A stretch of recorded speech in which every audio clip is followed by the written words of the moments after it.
We often hold democracy in the highest regard, especially the pioneering democracy of ancient Athens.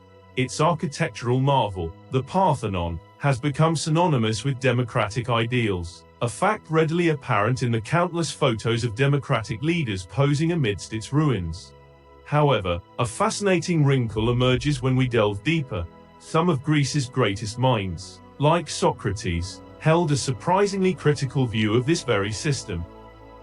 Philosophy's Skepticism, a clash of titans. Here's a thought experiment. Imagine yourself on the eve of a perilous sea voyage. Who would you entrust with the responsibility of steering the ship?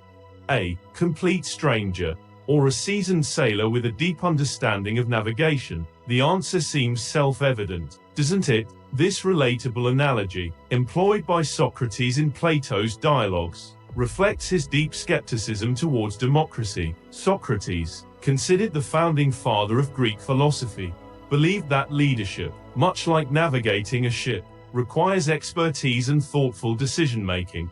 So why then, he asks, do we assume that just anyone is qualified to govern a nation?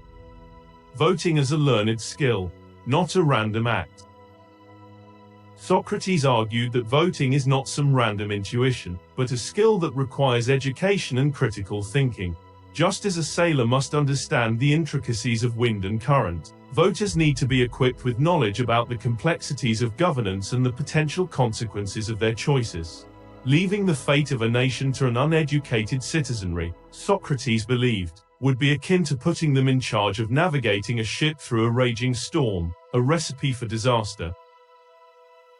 A personal tragedy and a stark lesson. Socrates himself tragically experienced the potential dangers of an uninformed electorate.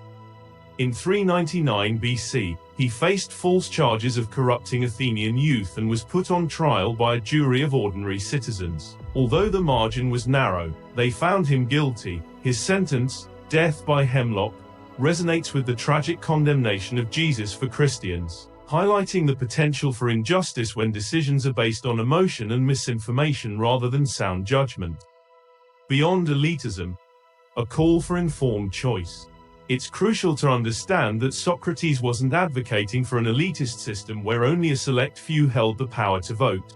He wasn't interested in limiting participation, but rather in ensuring that those participating in the democratic process did so with a foundation of thoughtful deliberation. We've strayed from this crucial distinction in modern times. We've democratized the right to vote, yet haven't necessarily emphasized the importance of knowledge and critical thinking in making informed choices. This, as Socrates clearly foresaw, creates fertile ground for the rise of demagoguery. Demagoguery, the Siren song of easy answers. Demagogues are political figures who exploit people's emotions and desires, promising simple solutions to complex problems. They excel at manipulating public opinion through charisma and empty rhetoric. Ancient Athens had its fair share of these figures, a prime example being Alcibiades, a charismatic but ultimately self-serving politician. Alcibiades eroded Athenian freedoms and pushed the city-state into disastrous military adventures. Socrates understood the danger demagogues posed to a healthy democracy. The doctor versus the candy shop owner, a metaphor for choice. To illustrate his point, Socrates proposed a thought experiment. Imagine an election debate between two contrasting candidates. On one side stands a doctor, representing thoughtful and often difficult leadership that prioritizes long-term well-being.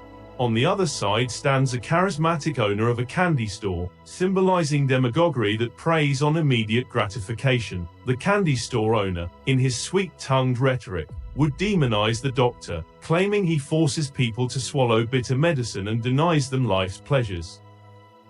Do you think the doctor, with his honest but potentially unpopular message about making tough choices for the greater good, could effectively counter such emotional manipulation? The forgotten warnings of a philosophical giant. Sadly, Socrates' warnings about the potential pitfalls of democracy have largely been forgotten. We tend to view democracy as an absolute good, neglecting the crucial role education plays in fostering a responsible and informed citizenry. As a result, We might be prioritizing leaders who promise quick fixes and emotional gratification over those who prioritize long-term stability and thoughtful decision-making. Perhaps it's time to revisit Socrates' insights and reevaluate what it truly means to have a functioning democracy.